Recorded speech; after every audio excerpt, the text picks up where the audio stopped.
Hello दोस्तों, कैसे हैं आप सब। उम्मीद करती हूँ अच्छे और मस्त होंगे। आज की कहानी है आलसी बहू की जादुई रसोई। गांव में एक परिवार रहता था जिसमें सास, ससुर और उनके बेटे बहू का जीवन बीतता था। बहू रमा शहर से आई थी और उसे घर के कामों में कोई रुचि नहीं थी।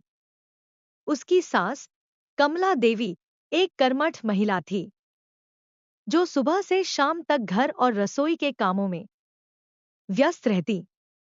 परंतु रमा को घर के कामों से बचने के बहाने खोजने में महारत हासिल थी। रमा को देर तक सोना, मोबाइल चलाना और आराम करना पसंद था। सास जब उसे काम के लिए कहती तो वह सिर दर्द, पैर दर्द या कोई और बहाना बना लेती। घर में रोज रोज इस बात को लेकर बहस होती। ससुर जी कहते, कमला, इसे धीरे धीरे सिखाओ, अभी नई नई बहू आई है। कमला देवी मुस्कुराते हुए कहती, अगर अभी नहीं सीखा तो फिर कब। यह भी तो एक घर की बहू है, इसे भी जिम्मेदारी समझनी चाहिए। लेकिन रमा को कोई फर्क नहीं पड़ता, वह तो बस आराम से रहना चाहती थी। एक दिन सास ने सोचा कि बहू को सिखाने के लिए कुछ नया करना होगा। उन्होंने गांव की बूढ़ी जादूगरनी सोमवती दादी से मदद मांगी। दादी के पास एक अद्भुत विचार था। उन्होंने कमला देवी को एक जादुई रसोई घर दिया जहां बर्तन खुद ब खुद चलते, आटा अपने आप गूंधता, सब्जियां अपने आप कटती और खाना खुद पक जाता। रमा यह देखकर दंग रह गई। वह सोचने लगी, अगर मेरे पास ऐसी रसोई हो तो कितना मजा आए। बिना हाथ हिलाए सारा काम हो जाएगा। अब वह रसोई में जाने लगी क्योंकि उसे कुछ करने की जरूरत ही नहीं थी। दोस्तों, स्टोरी को पूरा अंत तक जरूर सुनें। यदि आप हमारे चैनल पर नए हैं और अभी तक आपने चैनल को सब्सक्राइब नहीं किया है तो प्लीज वीडियो को लाइक और चैनल को सब्सक्राइब जरूर कर लें। अभी कर लें क्योंकि बाद में आप भूल जाएंगे। लेकिन जादूगरनी ने एक शर्त रखी थी। अगर रमा ने आलस्य नहीं छोड़ा और सीखने की कोशिश नहीं की तो यह जादू हमेशा के लिए खत्म हो जाएगा। शुरू में तो रमा खुश थी, लेकिन धीरे धीरे उसने महसूस किया कि जब काम खुद हो जाता है तो उसमें मजा नहीं रहता। सास उसे काम करने के लिए नहीं कहती, फिर भी उसे एक अधूरापन महसूस होने लगा। एक दिन अचानक जादुई रसोई का असर खत्म हो गया। अब सब कुछ फिर से पुराने तरीके से चलने लगा। रमा परेशान हो गई, लेकिन अब वह सास को देखकर समझ गई थी कि मेहनत का असली आनंद क्या होता है। अब रमा ने आलस्य छोड़ दिया और घर के कामों में दिलचस्पी लेने लगी। वह खुद खाना बनाने लगी, घर संभालने लगी और सास ससुर का पूरा सम्मान करने लगी। कमला देवी मुस्कुराते हुए बोली, देखा बहू, असली जादू हमारे हाथों की मेहनत में ही होता है। रमा ने सिर झुका लिया और कहा, मां जी, अब मुझे समझ में आ गया कि आराम से ज्यादा खुशी मेहनत करने में है। रमा के इस बदलाव ने पूरे परिवार को प्रभावित किया। अब घर में सकारात्मक माहौल बना और सास बहू के रिश्ते मजबूत हो गए।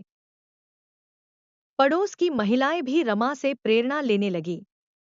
गांव में चर्चा होने लगी कि कैसे मेहनत और जिम्मेदारी अपनाने से जीवन सुखद बनता है। कई आलसी युवतियां भी रमा की कहानी सुनकर घर के कामों में रुचि लेने लगी। रमा अब केवल एक अच्छी बहू ही नहीं, बल्कि एक प्रेरणा स्रोत बन गई थी।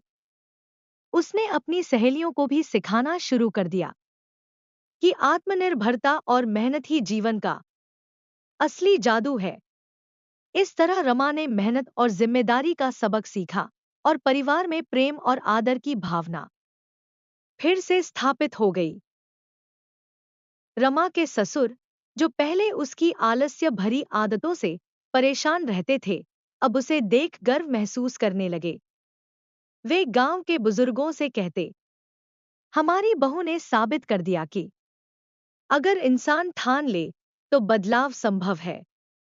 रमा की ननद, जो शुरू में उसे ताना मारती थी, अब उसकी तारीफ करने लगी। वह कहती, भाभी, आपने तो हमें भी सिखा दिया कि मेहनत करने से आत्मसंतुष्टि मिलती है। गांव की महिलाएं, जो पहले कमला देवी को ताने मारती थी कि उनकी बहू घर के काम नहीं करती, अब कमला देवी से सलाह लेने लगी। वे कहती, दीदी, हमें भी बताइए कि आपने अपनी बहू को कैसे सिखाया। रमा की सहेलियां, जो पहले उसकी आलसी आदतों का मजाक उड़ाती थी, अब उसकी मदद मांगने लगी। वे कहती, रमा, हमें भी बताओ कि तुमने कैसे अपने अंदर इतना बड़ा बदलाव लाया। इस तरह रमा का बदलाव सिर्फ उसके घर तक सीमित नहीं रहा, बल्कि पूरे गांव में उसकी मिसाल दी जाने लगी। मेहनत और जिम्मेदारी की इस कहानी ने सभी को प्रेरित किया और समाज में एक सकारात्मक बदलाव आया। अब रमा ने आलस्य छोड़ दिया और घर के कामों में दिलचस्पी लेने लगी। वह खुद खाना बनाने लगी, घर संभालने लगी और सास-ससुर का पूरा सम्मान करने लगी। कमला देवी को अब रमा पर गर्व होने लगा। वे उसे स्नेह से समझाने लगी, छोटी छोटी बातें सिखाने लगी। धीरे धीरे उनका रिश्ता सास बहू का न रहकर मां बेटी जैसा हो गया। एक दिन रमा बीमार हो गई। कमला देवी ने खुद उसके सिर पर तेल लगाया, उसे खाना खिलाया और रात भर उसकी देखभाल की। रमा ने आंसू भरी आंखों से कहा, मां जी, आपने हमेशा मुझे सिखाने की कोशिश की, पर मैं ही समझ नहीं पाई। अब मैं आपकी बातों को दिल से अपनाऊंगी। कमला देवी ने मुस्कुराते हुए कहा, बेटा, रिश्ते समझ से चलते हैं, मजबूरी से नहीं। अब तू समझ गई, यही सबसे बड़ी बात है। इसी बीच गांव में भारी बारिश के कारण बाढ़ आ गई। कई घर बह गए, लोगों को रहने और खाने की समस्या होने लगी।